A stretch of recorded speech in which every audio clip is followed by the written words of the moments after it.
Pascal, bienvenue, bonjour. Bonjour Winner ABC, chers amis lecteurs, bonjour. La polémique continue et s'amplifie autour du processus de réalisation de la LEPI.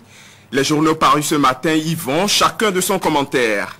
Le quotidien La Nation a fait une descente sur quelques lieux d'enregistrement des données biométriques et a constaté que l'opération a du plomb dans l'aile à Cotonou. Dans son reportage, mon confrère Désiré Vigan retient que les récriminations formulées contre la troisième phase de la LEPI ne manquent pas de fondement.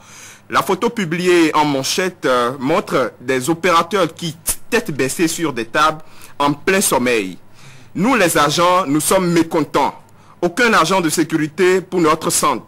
Aucune idée de notre rémunération après les opérations. Nous réclamons également une avance pour soulager nos charges quotidiennes, a déclaré l'un de ces opérateurs, visiblement en cessation de travail.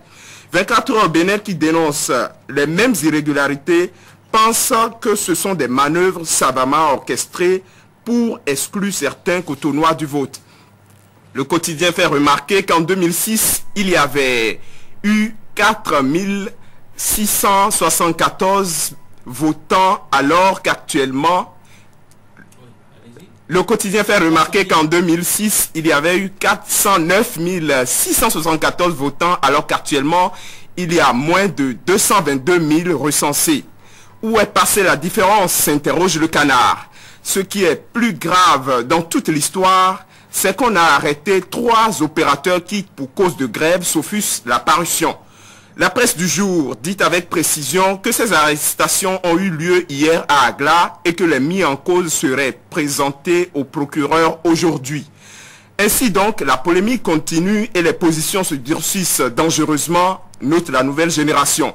Selon la publication, la mouvance présidentielle plurielle de l'Atlantique dit oui à la poursuite du processus alors que la jeunesse de l'UN dénonce une nébuleuse et réclame une pause pour évaluer et corriger les erreurs et irrégularités, rapporte la nouvelle génération.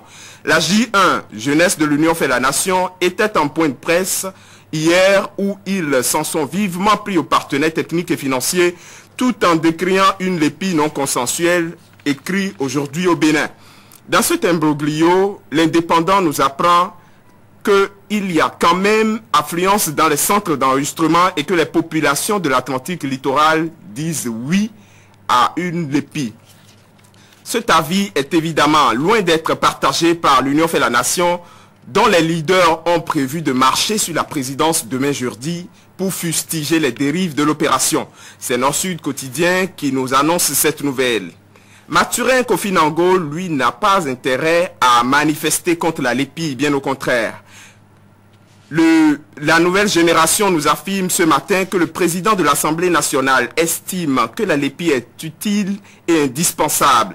Il a fait cette déclaration hier dans l'hémicycle lors de l'ouverture effective de la session ordinaire de l'institution. À cette occasion, révèle la diaspora de Sabah, Nango a tenté d'apaiser les tensions au sein de l'hémicycle. L'Indépendant voit que l'occupant du perchoir a plutôt invité ses collègues à faire preuve de maturité politique lors de son discours d'ouverture. La presse du jour d'ajouter que Nango, pendant son allocution, a dénoncé des députés fantômes. Nango prononce un discours bilan sur un air de procès de la 5e législature et d'adieu, remarque quant à lui l'autre vision. Et à la fin de son discours, le président de l'Assemblée a quitté en catastrophe. L'hémicycle affiche 24 heures au Bénin à sa une. Suite à ce départ précipité, poursuit le journal, les députés qui s'attendaient à des salutations d'usage n'ont plus rien compris. Ils se sont alors mis à rire et à se taper sur les épaules, écrit le quotidien.